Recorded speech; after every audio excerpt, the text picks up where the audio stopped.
Bonjour tout le monde, bienvenue à l'émission Pile ou Face. Aujourd'hui, on reçoit Ghislain Roy. Ghislain Roy, auteur, conférencier, propriétaire d'une entreprise de coaching en ligne pour les entrepreneurs. Bref, il nous parle de sa vie, ses victoires, ses échecs. Bref, très riche en contenu. On a un peu d'allégeance politique aussi, fait que restez à l'écoute. Très bon épisode.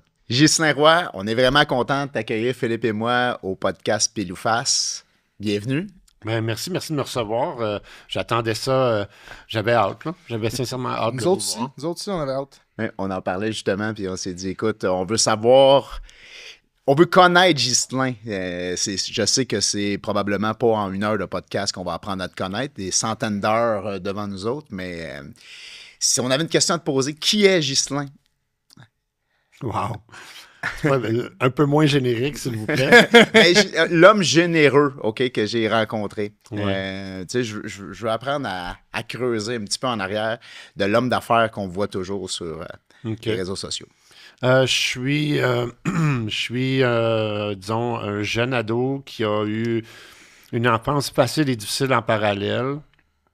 Donc, très difficile au niveau de l'école, puis très facile au niveau du mode de vie. Tu sais, je viens d'une famille aisée. Après ça, j'ai vécu comme un autre 10 ans, 20 ans à challenger tout ce qui existe, puis vivre une vie de débauche, puis avoir du plaisir, puis faire plein d'argent, puis perdre plein d'argent. Et à tout ce temps-là, je vivais dans des personnages qui essayaient de combler pour la personne, pour mes insécurités. Mais mon objectif a toujours été d'être un bon papa, malgré tout. Moi, à 12 ans, je voulais avoir des enfants déjà. Et j'ai rencontré donc la mère de mes enfants, puis ma vie a changé, puis la direction de ma vie a changé, puis j'ai décidé de laisser tomber l'ego, puis être dans l'amour, dans le partage. Puis donc, depuis ce jour-là, donc 2001, je suis plus dans ça. Puis aujourd'hui, ben, je suis un vieux sage que le monde fait semblant d'écouter. Puis c'est le fun parce que ça me fait plaisir de les voir faire semblant m'écouter. Ah, mais ils font pas semblant de t'écouter. Ils t'écoutent. On sait, ça, il y a juste eux qui le savent. Ah, ben nous autres, on sait le feedback de Ghislain Roy, l'entrepreneur, le coach, le mentor. On l'entend parler. Là. Puis, moi, je l'entends pas, ça. Tu comprends? Toi, tu l'entends peut-être, mais moi, j'ai aucune idée de ce que les gens pensent de moi. Aucune. Ouais. Puis est-ce que c'est important de savoir ce que les gens pensent de toi? Ce qui est important, c'est que ce qui est important pour moi, c'est l'énergie que je leur apporte. Tu sais, je sais que à premier abord, les gens, la réaction qu'ils ont de moi, c'est OK, puis c'est drôle là, parce que tu sais, j'ai une façon de me comporter, de me tenir et de parler qui peut donner l'impression que je peux être un peu hautain ou au-dessus de mes affaires. Puis là, quand ils me rencontrent après une conférence, des câlins, puis comment ça va, puis là, c'est comme, ils ont comme un petit choc de voir à quel point je suis pas cette image-là.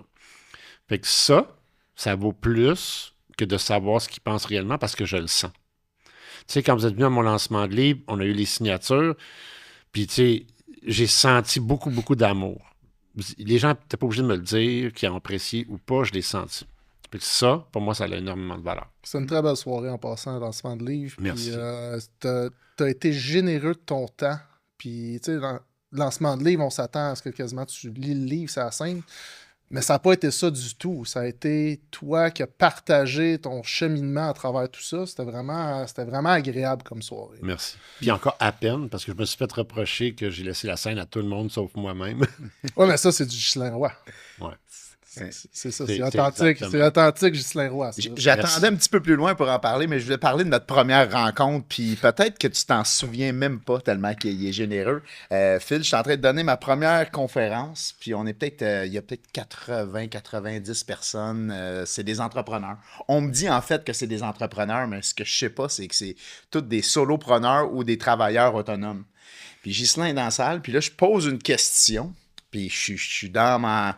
Puis personne me répond. 90 personnes qui me regardent, il n'y a personne qui me répond parce que je m'adresse pas au bon public. Puis Ghislain, il est dans la salle, puis il me pose une question, puis il m'a fait restarter ma conférence. Oui, je me rappelle. Puis je me dis, aïe, aïe, qui est cet homme-là? Là, je vois le visage, là, je pose des questions, ça n'a pas été trop long, puis pour dire, OK, c'est Ghislain Roy qui est venu me sauver la face dans ma conférence. Ça fait partie de la personne que tu es, ta générosité Mais dans c'est des juste. choses banales, mais regarde, peut-être que tu dis, tu t'en souviens, mais tu t'en Tu souvenais me probablement gênes. pas. Non, tu viens de me le rappeler, oui. Oui. Je m'en souvenais pas, mais là, tu viens de me le rappeler. Puis, pour vrai, vous allez me faire rougir, pour vrai. Là, vous m'envoyez plein de compliments. Puis je suis pas full à l'aise avec les compliments. Bon, ben, t'es vraiment pas bon. Écoute, ce que t'amènes, c'est rien de bon. Je me remets en question à chaque minute de chaque heure, de chaque jour.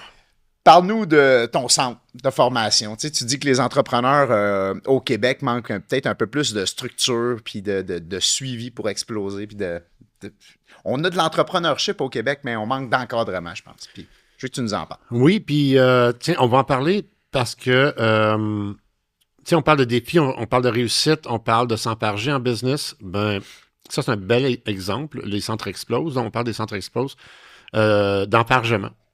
J'avais une vision pour les centres explose qui était d'amener beaucoup de valeur, d'être beaucoup dans la connaissance, de développer ça. Et la réponse a été très, très basse.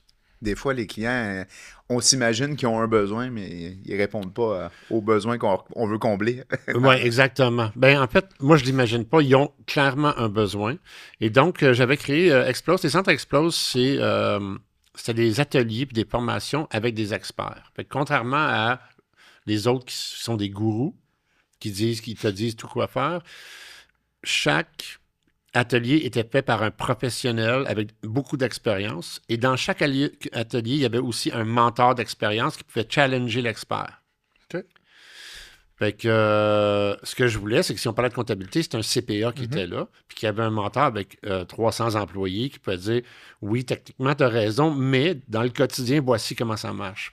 Puis que tous les entrepreneurs autour de la table apprennent réellement comment ça fonctionne. Les deux côtés, l'aspect Exactement. technique puis Exactement. Ce que tu apprends dans un livre, c'est pas nécessairement la réalité du quotidien. Fait que c'est une belle vision d'avoir ça, le mentor et l'expert qui peuvent se challenger à travers ça. Exact. Puis en forme d'atelier, ça veut dire que t'as pas une personne en avant de la salle, c'est en rond, tout le monde se jase. Un peu comme un mastermind, mais imagine que tu as des exercices, puis tu as de l'apprentissage réel.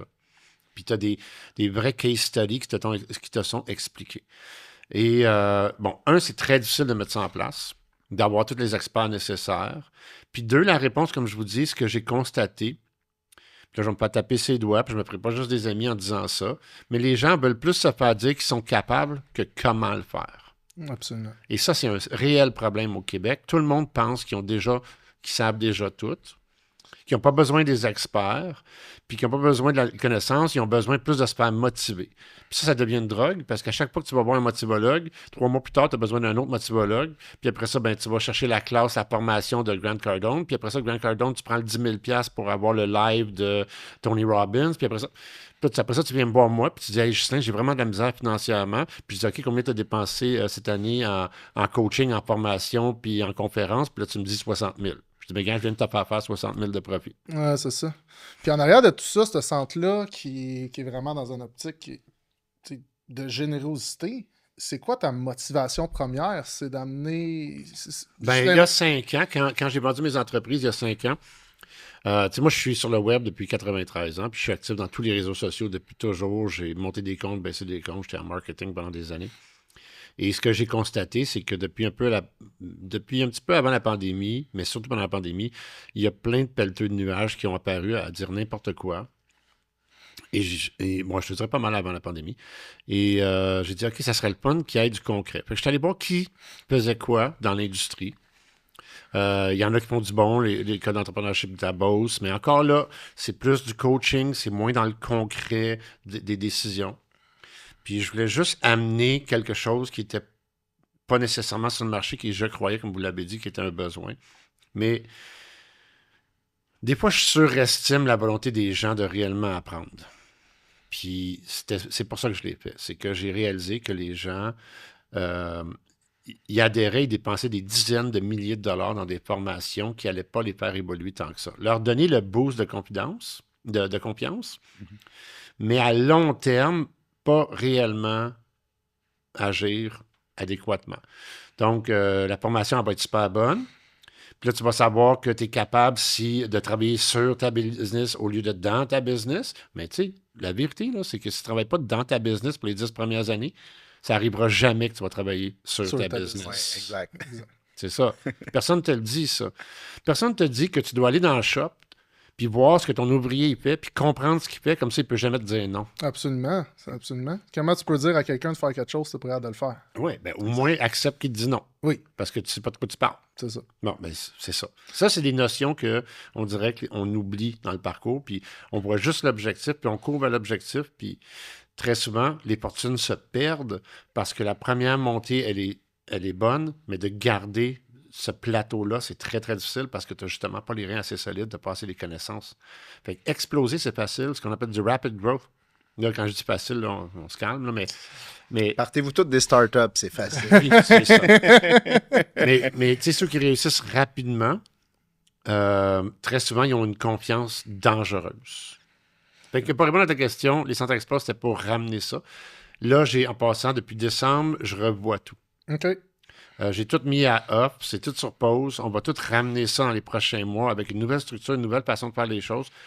Où est-ce que j'ai compris, et je le dis sincèrement et publiquement, que je vais attirer les gens avec le miel de leur motivation pour leur amener les connaissances autrement. Parce que tu as le même programme, tu vas juste faire le marketing différemment pour attirer. Oui, exact. Ben, ça veut dire que je vais aller chercher, comme un bon gars de marketing que j'ai été, que je n'ai pas fait dans ce cas ici parce que je pensais que les gens comprendraient ou aimeraient cette formule-là. Tout le monde l'aimait en passant. Hein? Tout le monde disait « c'est tellement une bonne idée, moi j'ai assez hâte », mais personne n'adhérait. Parce que c'est dur d'être confronté à ce qu'on ne sait pas. Exact. C'est vrai. Puis c'est dur de le monétiser aussi. Puis j'ai vu dans une de tes capsules qu'il y en a qui mettent une grande valeur à la formation, puis tout ça. Puis il y en a d'autres pour lesquels c'est juste le combien qui les intéresse. Oui, pas ce que tu vas apprendre, pas ce que tu vas faire avec non plus. Là. Exact. Puis au Québec, on a un peu de difficulté avec ça. On commence avec le combien, puis on regarde pas des fois combien ça va nous apporter. Mais je pense que tu as mis le doigt dessus, c'est un ou l'autre. Puis on dit au Québec, là, moi j'ai travaillé à travers le monde. Okay? J'ai eu des clients partout. J'ai habité au Texas, j'ai habité partout aux États-Unis. C'est pas au Québec. Dire que les gens chialent contre les riches, c'est pas les Québécois. Les Américains, 80% des gens qui sont pas aisés vont chialer contre les riches. Les problèmes politiques qu'on a ici, c'est à travers l'Amérique du Nord. Pour arrêter de penser que le petit peuple du Québec, c'est comme ça partout. Est-ce que tu vois une recrudescence puis une augmentation des... Tu parlais qu'il y a beaucoup plus de pelleteux de nuages, de gourous, tout ça, puis avec raison, depuis la pandémie, on dirait que tout le monde s'invente professionnel dans tout. Est-ce que tu penses que c'est un problème générationnel? Que la nouvelle génération qui sont vraiment plus axés sur les réseaux sociaux puis aller chercher leur information par Internet ont plus tendance à vouloir... aller trop vite et se faire dire qu'ils sont bons sans comprendre le fondement, ou ça date depuis longtemps dans tes années de business? La seule différence, c'est l'accessibilité puis l'exposition à la facilité. Fait que Tony Robbins fait de l'argent depuis le début. Comment il a fait son argent? Tony Robbins, il formait puis il optimisait les vendeurs. Il était vraiment spécialisé dans les ventes. Moi, j'ai connu Tony Robbins, j'avais 18 ans. Mon père m'a envoyé dans une conférence de Tony Robbins. Puis il avait envoyé toute son équipe de vente. Puis il a dit, Justin, ça va te faire du bien. Puis j'avais adoré ça. J'ai absolument rien contre Tony Robbins. Souvent, dans mes discours, les gens pensent que je suis anti-coach, mais je ne le suis pas du tout. Je pense qu'ils ont leur lieu d'être. Mais on ne peut pas mettre tout dans cette direction-là. Donc, pour répondre à ta question, je pense qu'on est exposé à une fausse facilité. Okay. Je pense qu'il y a une endorphine qui est créée dans ces moments-là, qu'après ça, on en devient addict. Puis qu'on a besoin de ça parce que aussitôt que les choses deviennent dures, on se démotive. Puis là, on pense que la seule façon de se remotiver, c'est de retourner dans un environnement comme ça. Là. Puis après ça, il y a des plafonds de verre. Puis il y a plein de formateurs, coachs, évidemment, qui s'en vont dans cette direction-là parce qu'ils se disent « Ah, je peux travailler de chez moi, ça a l'air super payant parce qu'il va y avoir 3-4 personnes. » Moi, je suis un exemple de ça. Moi, le monde me regarde sur les réseaux sociaux, là, puis il me voit une vie, le gars, il est toujours sur les stages, wow, blablabla, blablabla. Non, ma vie est rough, comme tout le monde, là. Je mange des claques à gueule à tous les jours, comme tout le monde. Puis tu sais, c'est ça, là, les comptes sont à payer, puis c'est la même chose que quand je parle de richesse. C'est pas parce que t'as une valeur que t'as de l'argent. Moi, les millionnaires que je connais sont tous cash flow négatifs, là. Mhm. Fait que c'est ça, tu sais, tout ça, là, ça vient ensemble. Fait que pour répondre à ta question encore une fois, on est exposé à la facilité et donc les gens croient que c'est facile de plus en plus. Intéressant. Ouais. Très Comme, intéressant. comme le dating en passant. Oui, absolument. Hein, on s'attend tout à quelqu'un qui va tout nous donner, puis en échange, on ne sait même pas ce qu'on va leur donner. C'est vrai. Ouais. C'est vrai. T'as raison. Là, on a quelqu'un, là, qu'est-ce que tu veux d'un homme ou qu'est-ce que tu veux d'une femme, puis ils vont dire tout ce qu'ils veulent. Puis demander après ça, OK, toi, qu'est-ce que tu donnes en échange? Puis la majorité vont dire, ben, moi. Moi, mais Comme s'il y avait une valeur réelle derrière Ah, ça. c'est ça, ils savent même pas son qui réellement. C'est ça. Ah, c'est vrai. Vraiment C'est un beau parallèle. Exact. C'est un très beau parallèle. Ouais. Ghislain, si tu avais à revenir, mettons, 10 ans en arrière, tu dirais quoi là, au Ghislain qui est devant toi? C'est drôle que tu dises ça parce que je dirais la même chose que j'ai dit, la même chose que je dirais à celui il y a 20 ans ou que celui il y a 30 ans ou que celui qui avait 12 ans. OK, le message n'a pas changé. Jamais. Non, non, parce que les turbulences sont les mêmes. Puis je dirais la même chose qui est attache ta tuque, t'as pas fini. Ça va être dur, ça va être rough. Parce que vu que je suis un gars qui se met toujours en danger, ben je suis toujours en danger.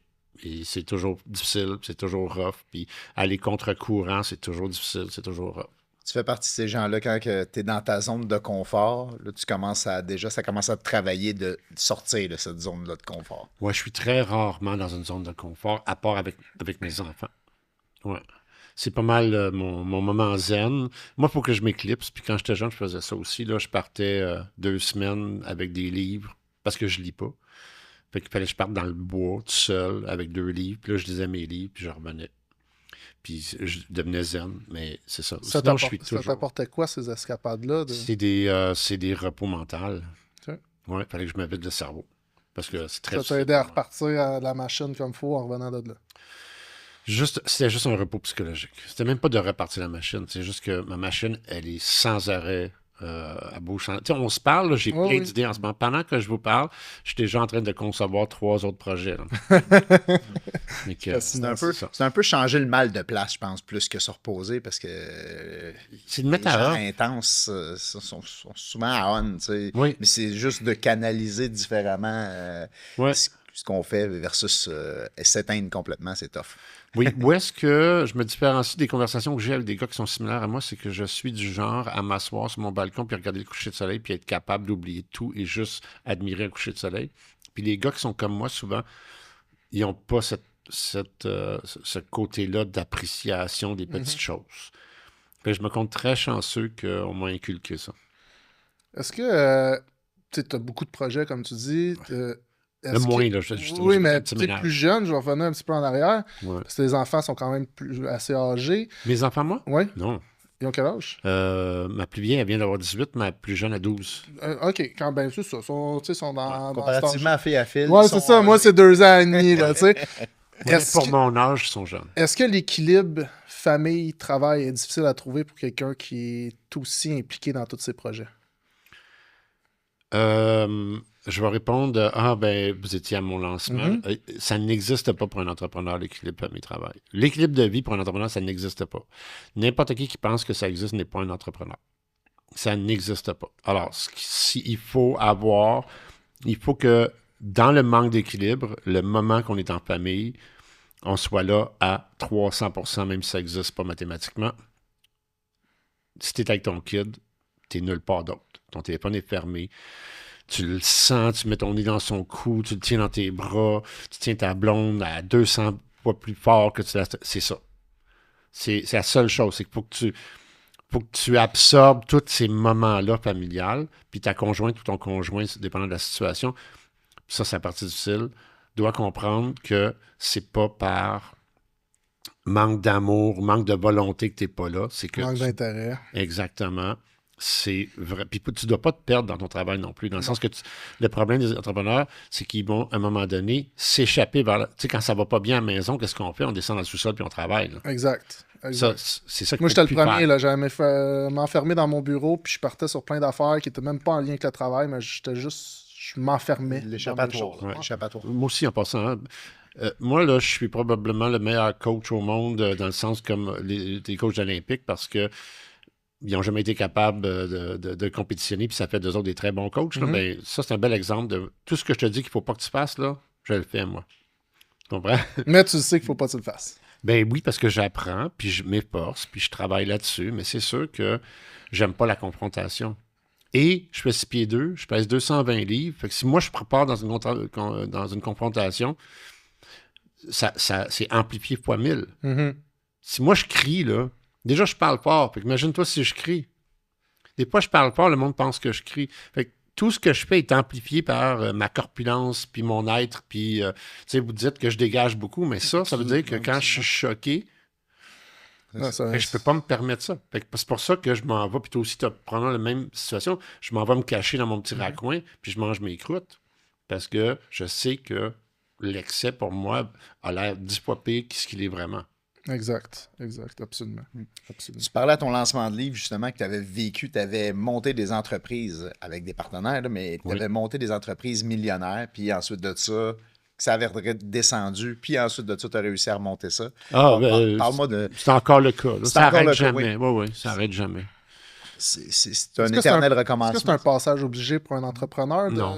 Non? Non, Est-ce non, que tu penses que ça l'aide à forger un caractère d'entrepreneur, d'avoir des défaites, d'avoir des grosses défaites? Oui, en fait, si tu n'as pas quelques petites défaites, là, pas à l'échelle que moi j'ai eu des défaites, mais il te faut des défaites. Il faut que tu manges une coupe de croûte. Parce que le problème que j'ai vu dans ma carrière avec tous mes clients, puis les multimillionnaires, comme tu dis, puis des milliardaires même qui ont perdu leur fortune, c'est souvent parce que ils étaient trop bien. Il y avait trop de confiance. Puis il n'y avait jamais réalisé que tu le veuilles ou non, que tu sois bon ou non, que tu sois le plus riche, le plus hot, à un moment donné, il y a un coup de pelle qui s'en vient. Mhm. Puis tu vas la manger dans le front que tu le veuilles ou non. Elon Musk est le meilleur exemple de ça. Il était tellement certain de lui-même, il était tellement sûr qu'il était invincible, qu'il est allé faire douche. Puis là, toutes ses actions ont planté. Puis là, monsieur qui dit que l'empathie, c'est une chose négative, se ramasse à pleurer en entrevue. Ouais, je l'ai Puis vu. dire, ça, vous j'ai- devriez avoir empathie. pitié de moi. J'étais fasciné. J'étais comme à quel point tu peux, avec tout ce qu'il a dit, tout ce qu'il a véhiculé comme message, à quel point ton reality check devient fort, là, que tu pleures. Mais, c'est un reality check de 150 milliards. Ouais, c'est ça. Tu sais, je veux dire, c'est un vrai. Donc, s'il n'était pas dans l'ego, dans l'orgueil pendant autant d'années, s'il aurait mangé une coupe de coups de pelle, ben, ça aurait été mieux. Lui, Pourtant, il n'avait mangé, là, tu sais, je veux dire, c'était... Non. Pas vraiment. Ben, pas vraiment. pas vraiment, mais tu sais, ça n'a pas toujours été des succès, là, tu sais, comme Mais en SpaceX, fait, ça a été long avant que ça fonctionne. Elon Musk n'a pas eu de défaite parce que c'est ses actionnaires et investisseurs qui mangeaient les claques. Mhm. Il faut toujours se rappeler que ce gars-là, il y a ce qu'on appelle une vision tunnel.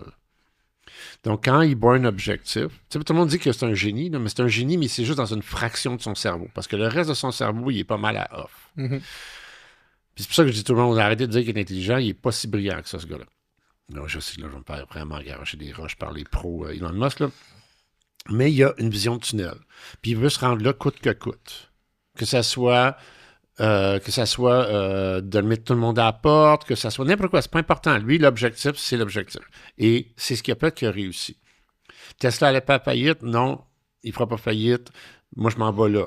Puis il y a une façon de convaincre les gens. C'est pas lui, c'est pas son argent. Là. Non, non. Tu sais, exactement. Puis tout rappelez-vous autour. que sa valeur, c'est pas son profit à Elon Musk. Sa valeur, c'est la spéculation des valeurs de ses actions. Absolument. Exact. En fait, sa spéculation liée à ses actions, c'est presque un gourou. Il y a un entourage autour de lui qui croit tellement fermement à Elon Musk Ben oui, que juste par la parole, il est capable de contrôler absolument. sa parole, ses gestes, ses actions. Il est capable de contrôler littéralement sa valeur de ses actions et de la compagnie. Parce que si on décortique Tesla, c'est une compagnie excessivement surévaluée.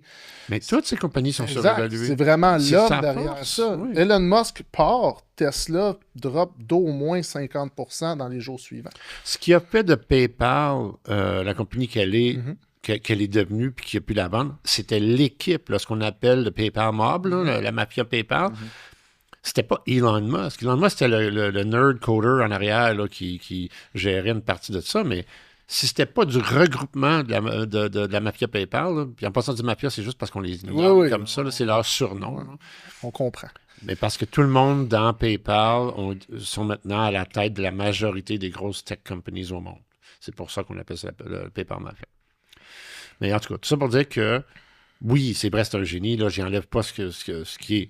Mais son génie est dans le fait que c'est comme un pitbull avec un os. Il boit rien d'autre. Il boit juste l'os. Coûte que coûte, il va se rendre à son os. C'est ça.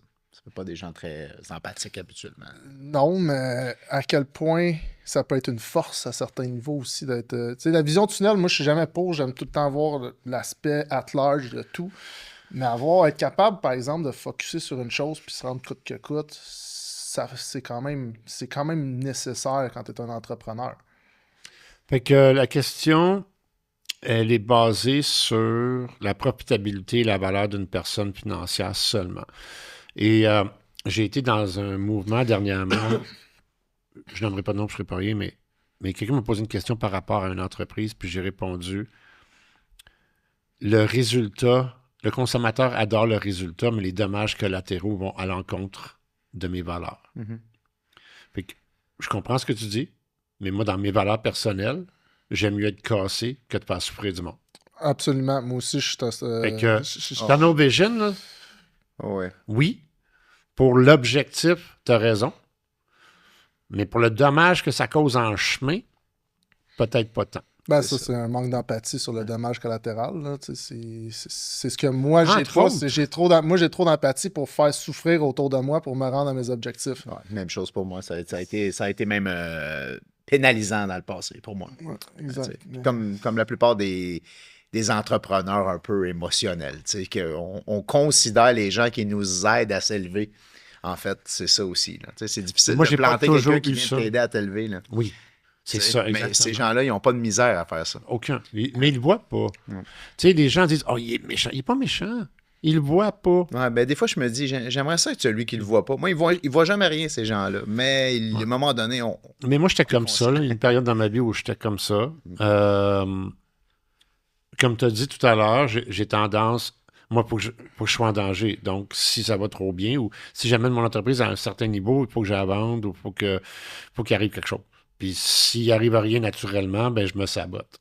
Je le fais pas consciemment en passant, hein, mais ça arrive. Maintenant, avec le recul, je regarde, puis c'est facile, là, c'est des cycles de 5 ans. À tous les 5 ans, je me ramasse dans la même situation. Puis je le sais, je le vois. Puis tu sais, j'en parle souvent de ça. Là. Tu te regardes faire, tu es en train de poser une action, tu te vois, là, tu sors de ton corps, tu te vois à la faire, puis tu es comme, mais pourquoi tu fais ça? Mais tu n'arrêtes pas de la faire. Comme des gens qui dépensent trop. Tu sais, tu le sais. Tu es en train de faire quelque chose que tu sais que tu as déjà fait, puis que tu as essayé de corriger 150 fois, puis tu te vois à la faire. Puis... C'est pour ça souvent aussi que je dis que, tu sais, je suis tellement plus con qu'on pense que je le suis parce que moi, je me regarde et je me dis c'était vraiment con, Justin, ça n'a pas de maudit bon sens. Là. Tu sais que ce que tu fais là, ça va faire telle affaire. Ouais. Tu es peut-être plus un peu plus critique que la moyenne parce que les gens font tous des choses stupides qui sabotent un peu, mais qu'ils ne prennent pas tout le temps conscience qu'ils sont en train de faire. Je vais te dire quelque chose qui va te choquer. Puis peut-être que tu fais partie de ces gens-là, tu me le diras. Mais la moitié de la population n'ont pas de voix intérieure. 50% de la population n'a pas de voix intérieure. Donc, il n'y a pas de conversation avec eux-mêmes. Non, ça, je fais pas partie de ces gens-là. J'en ai une. Mais tu t'imagines, donc, tu sais ce que je te dis Moi, je fais partie de ces gens-là. T'as pas de voix intérieure, de petite tu voix. n'as pas de conversation. C'est Fait rare, que j'ai quand une je te conversation dis, avec moi-même. quand je te dis que moi, je me vois agir, toi, tu l'as pas, ça. Right? Toi, tu vois, une fois que c'est fait, tu vois le dommage. Non, Pas vraiment. Je pense juste que ma voix prend un petit peu plus de temps à se réveiller. OK. Mais Tu l'écoutes pas ou tu l'entends pas? c'est T'as pas de juste- débat dans ta tête, des fois, là? Tu te chicanes pas toi-même? T'as pas des voix qui se parlent? Ça l'arrive, puis j'essaie d'éviter le plus longtemps possible, mais à chaque projet, il y a toujours la voix qui va me dire... J'ai toujours la pensée avant de mettre de quoi en place ou de commencer quelque chose. Qu'est-ce qui pourrait être négatif? Qui pourrait être impacté de ça? Puis si... Ça, c'est avant. Ça, c'est avant. OK. Une fois- Pendant, Pendant, j'ai toujours des remises en question, mais je veux dire, j'ai pas de... c'est pas continuel. C'est pas continuel. OK. Mais ça peut être excellent. Tu sais, on parlait de tunnel vision, ce qui veut dire que probablement que tu es un acharné sur des choses que quand tu décides que tu t'en vas là, tu vas tout faire pour te rendre. Tout Parce faire. que ta première conversation a eu lieu. Exact. Maintenant que ta décision est prise, Exact. Mais ça sera jamais au détriment de personne, tu sais, jamais volontairement, mais puis je suis capable aussi, je suis quand même très humble dans mes rétrospections, Ouais. puis je suis capable de, si j'ai fait du tort, que je vois que ça va faire du tort, je suis capable de prendre le step en arrière puis recommencer, je suis capable de m'excuser, je suis capable, tu sais, je suis pas tunnel vision 100%, mais à certains moments, je dois être tunnel vision pour avancer parce que sinon, je sais que je suis sur le frein. Moi, c'est comme ça que je fonctionne. OK. Est-ce que là, c'est moi qui te passe ces mots? Non, mais c'est correct. Dans son rôle de coach, C'est prend ça, beaucoup de rôle de place. coach mental, il sort là. Ouais. Est-ce que tu as cet aspect-là ou est-ce que ce qu'on dit tout à l'heure par rapport à moi, ou est-ce que l'image de l'homme versus l'homme, des fois, est un peu contradictoire? Oui. Moi, j'ai cette impression. Oui, là. absolument. Absolument. Je projette une image que fondamentalement, je ne suis pas. OK. Je le sais. Pourquoi, je ne sais pas. Mais tu l'es parce que tu le projettes, puis c'est pas volontaire, tu le Exact. projettes naturellement. Exact. C'est plus comment les gens le perçoivent que le problème, c'est pas toi, c'est la perception. des gens. J'ai toujours un gros problème et j'ai encore un gros problème avec la perception des gens. OK. J'ai toujours... J'ai pas besoin, mais j'ai toujours... je dois... Dans ma tête, je dois projeter quelque chose de positif. Et des fois, je vais m'arrêter un petit peu plus. Comme moi, Joe, il en revient pas, puis à chaque fois que je le dis, personne n'en revient. Je suis incapable de faire une conférence. J'ai une peur bleue d'être sur une scène et de parler devant des gens. On va travailler là-dessus. Ouais, mais une peur bleue à un autre niveau. On s'est fait appeler pour une conférence l'autre fois, puis normalement, Joe fait la conférence. Moi, je suis plus dans la salle, puis je parle au monde. Et cette journée-là, Joe me dit « Je suis en vacances, je suis dans le sud. » Et instantanément, je suis devenu soak wet, stressé, nerveux, pas été capable d'aller le faire. OK. C'est une phobie. Une phobie totale. Mais Ok. ça, c'est vraiment l'image que les gens pourraient avoir de moi Que tu serais capable. qui me freine. Ah, OK, je comprends ce que tu veux dire. Ouais. Parce que c'est sûr que, tu sais, je veux dire, t'as un charisme naturel, Merci. t'es une personne super sympathique. Bon, t'es pas brillant, mais... T'es pas bobo, mais... Non, ça non plus, là. En tout cas, bref. Ben, non, moi, je trouve que c'est un très bel homme. Mais, Ma blonde aussi, elle me trouve beau, ça a l'air. bon, mais c'est pas une Ma mère référence. aussi. Elle aime les bad boys. Ah non. C'est une joke, là, quand j'ai dit que c'était pas une référence. Mais oui, je pense que je suis sûr que tu serais très bon narrateur, conférencier. Je suis sûr que tu serais excellent. Moi, je parle tout le temps du fait que quelqu'un qui connaît son sujet, puis tu sais, qui a le goût de l'exprimer, qui a le goût d'en faire connaître les autres de ses connaissances, tu sais, de partager. Je me dis tout le temps, je délivre le mieux que je peux, puis oui, peut-être que ma chemise est sortie en arrière, puis quelqu'un, il trouve que mes cheveux sont super laides dans la salle, puis il me regarde bizarrement. Mais ça y appartient, là, tu sais. Moi, ce que j'ai comme message à y délivrer, c'est véridique, je connais ça, j'aime ça, puis je vais t'en parler, tu sais. C'est là où je brise mes barrières à moi, là. Je comprends. me dis, bon, OK, les Toi, gens... tu mets la valeur dans ce que tu dis, puis tu espères que quelqu'un va en ressortir quelque chose d'intéressant. Ben, écoute, dans ce qu'on dit, honnêtement, il y a peut-être 10% des gens qui écoutent réellement ce qu'on dit puis qui vont en créer une valeur. Ça, on pourra en parler longtemps, là, mais c'est difficile à mettre le chiffre dessus. Je pense que 10, c'est beaucoup. Là. Ouais, mais je me dis tout le temps, je vais virer ça différemment. Tu sais, avant ça, j'essayais que les gens, ils t'aiment à première vue. Tu sais. Maintenant, j'essaie que les gens, ils m'apprécient à la première vue ou qu'il y ait une image positive. Tu sais. Ça fonctionne en passant. Puis ça fonctionne. Ouais, Ben, ça fonctionne. tu sais, puis je suis le plus authentique possible, puis je délivre. Puis si t'aimes pas ça, c'est correct. Là, tu sais, mon objectif, c'est vraiment pas de plaire à tout le monde. Tu sais. C'est plus. Tu sais, En conférence, mais dans la vie, oui, quand même. Ben, un T'es petit du peu genre à vouloir plaire au monde. Ben, il faut que, oui, j'aime ça quand C'est les gens, ils l'impression m'apprécient. que- OK. Oui, oui, j'aime ça. Tu sais, mais aimer, c'est un grand mot. Tu sais, Oui, moi, oui, j'aime non, pas non, tout le non, monde. non. Tu sais, mais d'avoir une idée positive Positive. de quelqu'un. Tu sais, quand j'ai fini de parler à quelqu'un, je veux qu'il y ait une idée positive Ouais, de je moi. suis Ça, c'est clair. Tu veux donner une bonne impression. Absolument. Ouais. Je pense que ça, on a tout ça en commun. Là. De toute façon, on ne ferait pas un podcast aujourd'hui si on ne voulait pas donner une bonne impression. Ben non, absolument. Tu sais, je pense que, tu sais, ce qu'on disait tantôt, tu es un homme généreux, que tu te transmets toujours. Mais moi, en passant, moi, je me trouve pas généreux, OK? Mais on vient d'avoir le meilleur exemple. Pendant le podcast, qu'on te pose des questions, Ouais. tu as trouvé une façon de nous ramener ça à nous pour nous faire parler de nos propres craintes puis nos propres. Puis dans un aspect de coaching mentor que tu as amené ça. C'est ça, Ghislain Roy. On parle avec, puis il va toujours essayer de nous amener comment qu'on peut s'améliorer en arrière de ça. C'est fascinant. Moi, je trouve ça. C'est gentil, mais moi, je me trouve pas généreux. Ah, mais Moi, je souvent, trouve que on est nos pires critiques, hein? Ouais. Ouais, mais je sais pas. Il me semble que la générosité. Je pense que, tu sais, moi, j'ai un petit gars de collège privé avec des frères, hein. Puis que la générosité, dans la manière que j'ai été élevé, puis c'est drôle, dans un autre podcast, j'en ai parlé, puis j'ai pas parlé de ça. Puis là, maintenant qu'on s'en parle, j'ai fait un lien avec ça. On dirait qu'il faut qu'il y ait de la souffrance pour moi, pour être généreux. Tu sais, je pense à Mère Teresa, je pense à Gandhi, c'est des gens qui ont souffert pour donner. Puis moi, je souffre pas vraiment pour donner. À part de manger trop de ramen des fois, là. C'est pas mal ma plus grosse souffrance. Ça. Ouais. Mais il y a une différence quand même entre, tu sais, je dis, y consacrer sa vie, tu sais, dans le sens où, oui, dans le coaching, tu consacres une partie de ta vie à ça, à Je coach redonner. pas, hein, juste qu'on soit clair. C'est correct que tu dises ce terme-là, mais je veux que ce soit clair que je Oui. coach pas. Mais, tu sais, dans cette, moi, je pourrais dire, redonner cette information-là, tu sais, t'as pas décidé de vivre en dessous d'une petite tente en dessous du pont Jacques-Cartier puis dire tous les gens qui vont venir me parler, je vais leur donner du coaching, tu sais, ou je vais leur donner du mentorat. C'est presque ça, là, mais il y a des fois que j'ai l'impression que c'est ça. Mais d'ailleurs, c'est pour ça qu'il faut que je me réaligne, parce que j'ai été beaucoup trop généreux financièrement et de mon temps et de mon énergie dans les 2 ou 3 dernières années. Là, je dois replacer le tir pour que ça soit rentable, au moins un minimum, puis aussi que l'écoute ou la valeur donnée ou la valeur reçue équivalent à la valeur donnée. En fait, c'est ça. Que la valeur reçue équivalent à la valeur donnée. Bon, moi, je vais l'écrire, ça. Là. Ouais, c'est bon, ça. Ouais. C'est bon. Prochain livre. Ouais. Oh, j'en ai un très bon. Le prochain est en anglais, là, mais Ouais. il est solide. Parle-nous justement de ton livre que tu as sorti récemment, quand même, dans la dernière année. Ouais. Septembre. Ouais, septembre. J'avais pas la date exacte. Là, septembre 2024, au cas que quelqu'un écoute ça 10 ans plus tard. Oui, c'est ça. Septembre 2024, on va dire. Qu'est-ce qui t'a amené à écrire ce livre-là? Hey, c'est encore la même vision des choses. C'est drôle que tu me demandes ça. Fait que, on va dire le titre, puis c'est disponible sur Amazon, entre autres. Ça s'appelle La théorie du succès.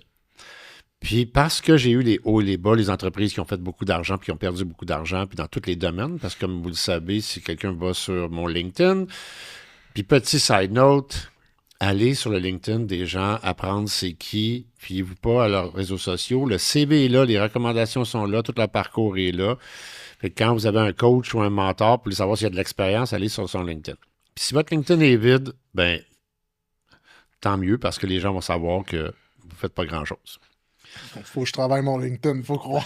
Ben oui, moi, c'est la première chose que je vais voir quand je parle à quelqu'un. Je veux savoir d'où il vient. Tu me dis que tu vas me former en économie ou que tu es en service financier. J'en prends bonne note parce que oui. moi, c'est vraiment une plateforme que j'ai complètement délaissée. C'est hyper important. Même si tu n'y vas pas, puis tu t'en sers pas, puis tu ne partages pas dessus, ton profil doit être complet. Complet, oui. Oui, exactement. Puis va chercher des recommandations de tes clients parce qu'il y a un volet recommandations. Puis même tes confrères, tes consoeurs peuvent dire s'ils ont aimé travailler avec toi, etc. C'est hyper important, cet outil-là. Okay. Là, j'étais où avec ça? Le livre, la vision derrière le livre. Ah oui, je sais pas pourquoi j'étais dans le side note de ça. En tout cas. Fait que oui, la théorie du succès. Ah oui, parce qu'on parlait de toutes les différentes industries dans lesquelles j'ai travaillé, ou pour qui j'ai travaillé, ou que j'ai aidé. J'ai eu des belles rencontres dans ma vie. J'ai rencontré des milliardaires, j'ai des amis qui sont multimilliardaires, puis pas dans le sens de valeur de leurs actions, dans le sens de dans leur compte de banque. Puis, je parle avec ces gens-là, puis je parle avec leur notion maintenant, qui ont 77, 80 ans. Puis je regarde, moi, tous les meilleurs moments dans ma vie, puis j'ai réalisé que on est beaucoup trop influencé par la société, les médias sociaux, notre famille sur c'est quoi le succès. Puis on est comme forcé à une façon de penser à atteindre certaines choses. Et comme dans mon livre, je le mentionne, ben, le succès pour moi, c'est éphémère. Ça dure le moment où tu t'es rendu à ce succès-là que tu voulais. Mais le moment que tu es là, c'est aussi le moment que... C'est un deuil parce que là, tu es arrivé à ce que... Exact, le succès est terminé. Il dure la fraction de seconde que tu t'es rendu. Fait que, il y a une façon qu'il faut redéfinir c'est quoi le succès pour chaque individu. Fait que ce livre-là, je l'ai écrit parce que moi, j'ai trouvé mon succès. Moi, je considère que je suis une personne à succès. Parce que j'ai eu plein de différents succès dans plein de différentes industries, de plein de différentes façons. Puis je veux que les gens n'aient pas à subir les 40 ans que j'ai subis pour trouver c'est quoi la définition, pour qu'ils puissent en profiter le plus tôt possible. Et donc, ce livre-là a été écrit pour donner un petit peu de mon parcours, parce que vous savez que j'aime pas parler de mon parcours, de qui je suis, puis qu'est-ce que j'ai pas dans la vie, même si je vais répondre à vos questions si vous les posez. Mais il y a une petite partie du livre qui c'est ça, puis le reste du livre, c'est vraiment pour amener les gens à réfléchir, faire des exercices, penser, puis prendre des notes, puis faire des exercices qui vont les amener à déterminer, OK, à quel point je suis heureux et que ce succès-là est continuel, pas éphémère. Tu sais, on parlait des couchers de soleil, etc. À quel moment dans ta vie là, où est-ce que tu as atteint quelque chose autre que l'argent ou avec l'argent, que tous les jours, tu te dis « Ah, je suis chanceux. Ah, je suis chanceux. Ah, je suis chanceux. » C'est ça le succès. Ouais? C'est ça. C'est pour ça que j'ai écrit ce livre-là. C'est pour amener les gens à cette réflexion-là. J'encourage tout le monde à aller l'acheter, le livre. L'as-tu lu? J'ai pas complété. Je suis pas un grand lecteur. Okay. Je l'ai. Mais la première moitié est à lire. Le reste, c'est juste pour aller piger dedans. C'est ça. Fait que je l'ai. Je l'avais pas pris à ton lancement de livre. Il y avait trop un gros line-up. Puis on avait le problème de la gardienne qu'il fallait qu'on parte pour aller relever de ses fonctions. Mais tu parles d'un succès, là. Pour moi, ce lancement de livre-là, j'ai réussi à faire ce que un lancement de livre comme personne n'avait réussi à Montréal. Moi, selon moi, là, personne n'avait fait un lancement de livre. C'était ultra dynamique, c'était vraiment le fun, puis ça s'étirait pas plus que ça. C'est plate, des fois, les conférences, il faut couper court, parce qu'on veut garder les gens captivés par tout ça, puis c'était vraiment une soirée réussie dans un bel environnement, c'était vraiment agréable. Ça, c'est bucket list pour moi. Là. Cet événement-là, tu sais que ça m'a pris au moins 2 semaines pour l'apprécier. J'ai détesté mon lancement, ça a pris au moins 2 semaines. Tout le monde me demandait comment t'as mis ça, j'étais comme... Puis ben, c'est une bonne question, ça. Est-ce que c'est toi qui as décidé que c'était un succès? Ou dans le sens où c'est les commentaires... Parce que toi tu l'aimais pas, mais c'est-tu les commentaires des autres qui ont déterminé que c'était devenu un succès, ou c'est avec le recul toi-même que... c'est que les objectifs ont été atteints.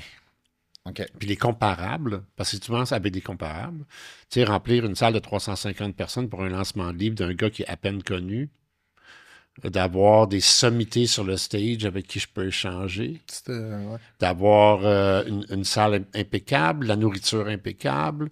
Un crowd de qualité aussi. Un crowd de qualité. Écoute, il y avait du monde de qualité là-dedans. Dans la section VIP, là, on avait les plus gros joueurs du Québec. J'ai pas eu mon petit 2 minutes moi, à ce moment-là. Là. J'ai fait OK. Ça a été une belle soirée. Là. Mais les vedettes, disons, du monde entrepreneurial qui étaient dans la salle croyaient être comme uniques, puis dire ça va être moi le plus hot, puis ils sont tous venus me voir en disant OK, t'avais du monde solide ici. Là. Ouais, fait exact. Fait que ça, pour moi, c'est le succès. Où est-ce que j'étais pas content de la soirée, c'est le déroulement, ça commençait en retard. Moi, j'ai pas fait ma conférence comme je voulais la faire. Le soir même, j'apprécie jamais, de toute façon, j'apprécie quasiment jamais ce que je fais. Puis ça me prend des siècles pour prendre du recul puis dire OK, as-tu atteint tes objectifs? Puis là, quand je fais comment on appelle ça, mon debrief à moi-même, c'est là que je dis OK, c'est bon. Mais tu sais, je l'ai fait avec toi, je t'ai posé 3 fois la question, je pense, depuis, t'as-tu aimé le lancement? Puis, c'est-tu correct? Ouais. Puis, tu sais, c'est ça. Ah, je comprends. Je suis très insécure. J'ai l'air super insécure, mais je suis très insécure.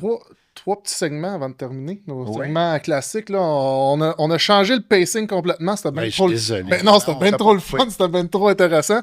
On s'appelle Pile ou Face, le podcast. Parfait. C'est moi qui choisis ou c'est toi qui flippes? C'est toi qui flippes. Si tu tombes sur pile, tu poses une question là. Si tu tombes sur Mais moi, je face... choisis, toi, tu flippes. OK. Mais tu choisis pas. Si tu tombes sur pile, tu piges une question. Face, je t'en pose une. Ah, OK, parfait. Tu veux-tu flipper? Oui, je vais flipper ici. Vas-y. Je pensais que je choisissais. Non. OK. Désolé pour le micro. C'est pile. Une question dans le pot. Je me rappelle même plus de nos questions. Écoute, il y en a tellement de tous les genres. C'est ça. Je sais que je parle trop en passant. On n'a Non, jamais le c'est temps de passer à travers toutes les parfait. questions. Non, c'est ça. Alors, c'est la question 28. Comment t'y prends-tu pour faire un suivi de tes objectifs financiers et ajuster tes priorités? Je le fais pas. Ça le mérite d'être honnête. Ouais, je le fais pas du tout. J'ai aucun objectif financier. OK. Ouais. Tout est complètement... T'as pas d'objectif jamais sur aucun de tes projets de financiers, combien... Juste exit plan, à quel prix ou... Non. L'argent, puis je le dis souvent aux gens, si tu fais vraiment ce que tu aimes, tu le fais de la façon que tu l'aimes, l'argent va venir.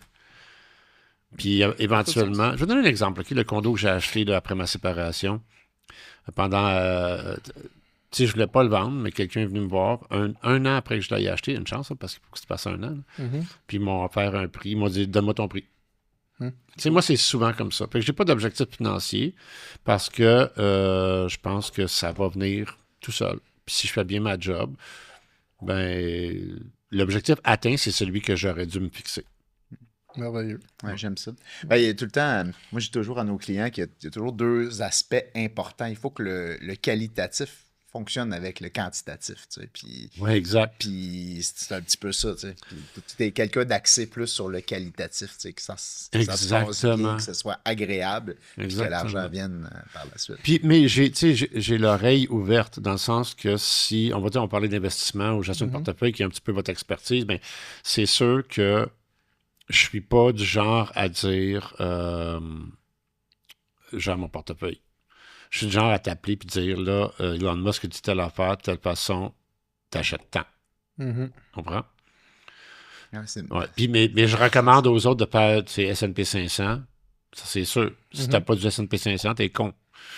T'sais, au moins, t'as ton rendement de 8% à vie. Tu vois, moi, j'ai un peu une opinion contraire à ça. Okay. Parce que dans le temps, je t'aurais dit, je suis 100% d'accord, mais avec l'augmentation de la pondération des 7 magnifiques dans le S&P 500, je le trouve trop concentré. Si on regarde sur un laps de temps... Dans le tech? Oui, dans les 30 dernières années, le TSX a surpassé le S&P 500 en termes de rendement.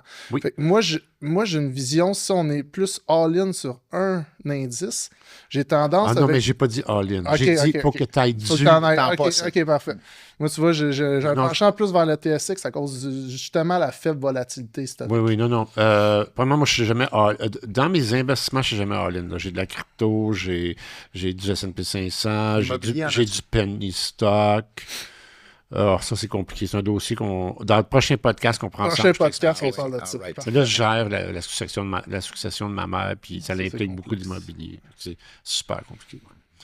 Fait que c'est comme un mal de... C'est pas parce que je veux pas en parler, c'est parce que ça me donne mal à la tête d'en parler. C'est ça, on fera ça. C'est ton segment préféré qui s'en vient, Ghislain, le Rapid Fire. On va te faire un Rapid Fire. Donc, on te pose des questions et c'est ça ou ça sans nécessairement réfléchir à ça. OK. Donc... Je te pose la question. Lire ou regarder? Wow. Tu réfléchis déjà trop. Oui, regardez. Si je te dis authentique ou léché? Authentique. Marcher ou courir? Marcher. Le public ou le privé? Non, le privé 1000 fois. Ça dépend. On parle éducation ou médical? Écoute, il y a plusieurs volets à ça, mais... Éducation privée. En général. Éducation privée. Okay. Si on parle d'éducation privée, parfait. Si je te dis le commerce, international ou national? International. T'es-tu plus pyjama ou suits? Ni l'un ni l'autre. Oh! Véhicule à essence ou véhicule électrique? Les deux. Je peux pas choisir. Les deux. C'est selon les besoins. Philippe, il fait pas notre segment comme il faut. Là. Non, okay, c'est parfait, c'est parfait. Carnet ou poilièvre?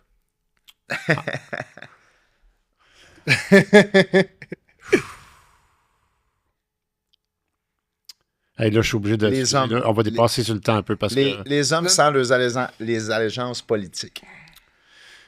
OK. Là, c'est parce que tu me donnes le choix entre un gars qui est seulement en surface puis un autre qui a toutes ses preuves à faire. Fait que c'est extrêmement difficile pour moi de répondre à cette question-là. Dans le combat contre Trump, Carney. Parfait. Un logo parfait ou un slogan percutant? Un slogan percutant. Si je te dis le Québec ou le Canada? Oh, le Canada. Ah, j'ai une question, moi, par rapport... Je sais que c'est en là, mais j'ai une question par rapport à ça, OK? Ça te dérange-tu? Oui. Non, vas-y. OK. Les trois, on vit dans une maison. Ouais. OK? On a chacun notre chambre. On a une piscine, on a un balcon, on a un super grand terrain. Est-ce que tu veux juste avoir la chambre? Puis nous, on va garder tout le reste? Non, absolument. Moi, je suis 100% Ouais, ben, Canadien c'est aussi, là. On est Non, deux non, mais, Canadiens. On est deux mais c'est un peu ça la On question. est deux Canadiens, puis moi, on a une culture à préserver québécoise, mais on est Canadiens. Mais tu sais, fais juste penser mathématiquement. Est-ce que tu veux être pogné avec juste la chambre ou tu veux avoir le terrain, la piscine, puis tout avec? Exact. C'est ça. Si je te dis un produit de Chine ou un produit des États-Unis? Oh, wow! En ce moment, dans le contexte Le actuel, contexte actuel, bien sûr. Hey, t'étais prête, mon Joe? écoute, juste parce que je suis baveux, Chine. Parfait, ça. Là, j'en ai un autre. T'as pas le choix d'aller souper avec Vladimir Poutine ou Kim Jong-un. Lequel des deux tu choisis? Ah, c'est sûr, c'est Vladimir Poutine. Moi aussi. Moi aussi, d'ailleurs. Il doit être un petit Moi, peu t'auras plus jamais facile. vu un gars... Pour ou contre la peine de mort, Ghislain? Ah, absolument contre. Absolument contre, hein, Oui. tu vois. Non, qui souffre, excusez. Aller dans C'est l'espace. pas assez cruel, la peine de mort. Je suis Mais c'est d'accord. pas cruel Je pantoute, suis la d'accord peine de avec mort. toi. Je suis d'accord avec toi. T'as-les par les pieds, laisse-les pendre pendant... casse-les, il va- Aller dans l'espace ou aller dans le fond de la mer? Oh, wow, définitivement le fond de la mer. Ah ouais, hein? Oui, parce que c'est réaction instantanée, tu vois tout de suite. T'as pas 18 ans à vieillir puis rien voir. Partir une business de zéro ou prendre une business qui est en pleine crise? Oh! C'était ma dernière Bonne tes Ghislain, questions. Ouais, en ce moment, en pleine crise, OK, pas juste un reprenariat, là, pour qu'elle soit comme en difficulté. Ouais, une difficulté. Un redressement, un gros redressement. Ou une start-up. C'est... j'irais start-up. Ouais. Avec des bases complètement à faire, puis un tableau blanc. Ben, oui, parce que t'as plein d'opportunités, de subventions, d'aides que tu n'auras pas dans l'autre. Tu pars pas à moins 10, tu pars à 0. T'as pas à... Tu sais, le redressement, c'est très, très, très difficile. On parle vraiment d'une compagnie en difficulté, c'est vraiment pas facile. Puis, c'est ça. Fait qu'à moins que tu aies déjà une entreprise, puis tout ce que tu fais, c'est prendre le portfolio, puis le carnet de clients pour l'incorporer, puis tu scrapes le reste, là, je le prendrais. Mais si c'est vraiment pour prendre seulement cette entreprise-là, j'irais avec un start-up. Vois-tu, ça là-dessus, on pense de la même façon. Merci, Ghislain. Merci à vous beaucoup de ton autres. partage. Ça a été vraiment enrichissant. Ça me fait plaisir. Merci Vous avez été énormément d'avoir super accepté cool. l'invitation. Puis on en fera 18 autres. Là, pour Ah ouais, finir ben ça. là, jaser avec toi, on pourrait en faire pendant 8 ans, je pense. Puis on aurait Mais vous êtes super agréables, les gars. Puis vraiment, merci de l'invitation. C'est hyper apprécié. Ben, merci, puis c'est sûr qu'on te réinvite. Nice. Merci.